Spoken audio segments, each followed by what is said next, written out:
Hey guys, I'm Andrei, a certified translator and a real estate concierge. Over the last 3 years, my company has relocated perhaps around 50 clients to Belarus, people from Canada, US, Mexico, and almost everywhere in the EU. Thank you for watching this channel. This clip is about my translation services.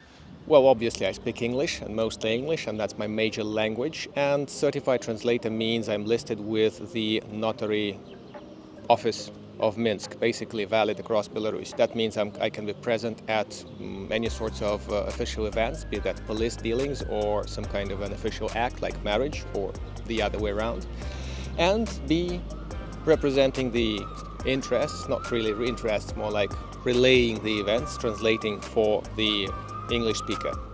Oral or written translations normally come as a part of some kind of a package, so when you book me fully. If for some reason there is a scenario of your own and you need a certain service like a passport translation, I can be of help. In relocation and real estate, the calendar is most hectic, so there's really no long-term planning unless you are booking my package service. So if you are needing a translation service, it's here and now. It's an express service. It's an express price, of course. We might say above the market, well above the market. And if you need it today, now, yesterday, you can ring me, send me a message, and I'll see if I can fit and accommodate you in your specific job. Of course, the more details we know about the job, the easier it is to me to estimate the budget and to say yes or no.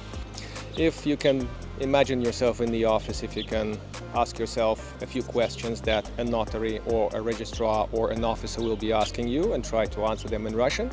If your answer fires up well, you don't need a translator. In all other cases, you may need one, and I'm at your service. In the first line, my services are about translation, relaying things from one language into another, English to Russian to English. Sometimes Belarusian, but that's not a very common case. The second thing could be cultural interpretation, like giving you a piece of advice about how to deal here or there. And by now I might have translated everywhere except for funerals. There were marriages, there were divorces, there were police cases, there were pre-police kind of mediation. And they are becoming my favorite, by the way, because it saves a ton of money and effort to people, time, which is also money, and plenty of stress. And sometimes people just don't want to hear each other unless there's a third person saying, like, guys, let's structure this little thing, and it seems there is no conflict. That's about it. Get the client his service, his linguistic service, offer him something more, offer rather than push. And if that serves the interest of the client, that is normally welcome and is charged for. Through the last 3 years, the range of services probably didn't cover funerals. There were police cases, claims, there were pre-police conflict resolution cases, and they are becoming my favorite, by the way, because it saves a ton of money and effort to people, time, which is also money, and plenty of stress. And sometimes people just don't want to hear each other unless there's a third person saying, like, guys, let's structure this little thing, and it seems there is no conflict. That's about it. Depending on the scenario, my services can cover all sorts of operations with real estate. I could even buy a property on your behalf or sell it. There were cases of both. I could rent it out and run the rental on your behalf based on the power of attorney as a translator, and a bunch of other things. There could be other things involving or not involving the legal field, involving or not involving, let's say, constructions experts, legal experts, be that divorce or some family thing that you're talking about. Everything has a solution. Basically, as I always say, I don't sell houses, I sell solutions. So if you need a translation, I'm all yours. If you were to look for a translator or an interpreter, there is this database and obviously a good bunch of translation agencies, and different people have different kind of success level with these agencies.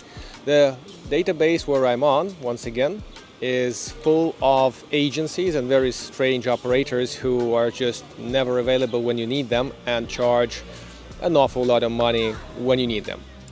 Since my company is dealing in relocation and real estate, I could give you such an example of a field experience. My client is about to buy a flat from a big and somewhat sanctioned developer.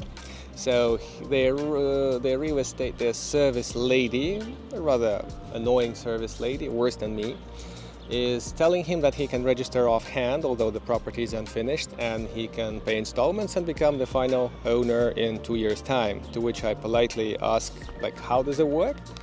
Obviously, she's the expert on things. She's steaming up, and I'm just trying to digest the situation when my foreign client can have his residency based on an unfinished building, which is just not true. And then we both go to the utility company of the developer, where a solid lady tells her what a GIM is, how the foreigners are processed, and that the thing really doesn't work. So my client's, let's say, success is my success, is my goal. And it's not just about charging you express money for coming over and telling that A is A and B is B. It's just to get the solution ready and maybe not even to charge a penny when my talents are not required. I'll tell you about this case a bit later. Otherwise, thank you very much for watching the channel. It was a pleasure, and thank you for support. The thanks button is underneath. It's tax-free money to me. If you can spare $5 or $10, not more, just to make me feel that the channel is needed. Comments, anything, my contacts are underneath out there. Thank you very much, and cheers from Minsk. I think a real good example to conclude this video with, a client of mine, a good European, was jaywalking, like some good Europeans do, and he nearly got run over by the traffic cops. Literally, they didn't really catch him, they almost took him off the bonnet. So the thing ends up well. He gets them ring me. He reasonably forgot any Russian he knew, and he knows some by now. And we talk to the officer. I'm promising a first-class lecture on traffic rules and everything, and we politely goodbye each other, wishing a good day. I think that's the best conflict resolution style we should aim at, with a translator or without, ideally with, because we're professionals. And that's about it.